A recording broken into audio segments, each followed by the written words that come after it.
सह्याद्रीच्या पुरंदर किल्ल्यावर छत्रपती संभाजी महाराजांचा जन्म झाला. हे या किल्ल्याचे सर्वात मोठे ऐतिहासिक महत्त्व आहे. पुरंदर म्हणजे इंद्र. ज्याप्रमाणे इंद्रचे स्थान बलाढ्य तसाच हा पुरंदर.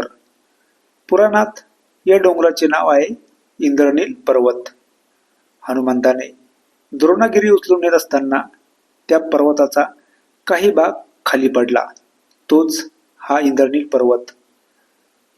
बहामनी काळी बिदरचे चंद्रसंपत देशपांडे यांनी बहामनी शासनाच्या वतीने पुरंदर ताब्यात घेतला. पुरंदर किल्ल्याच्या सहाय्याने मराठ्यांनी फत्तेखानाशी झुंज दिली आणि लढाई जिंकली. छत्रपती शिवाजी महाराजांना या पहिल्या लढाईत मोठे यश प्राप्त झाले. 1655 मध्ये शिवाजीराजांनी नेताजी पालकर यास गडाचा सरनौबत नेमले.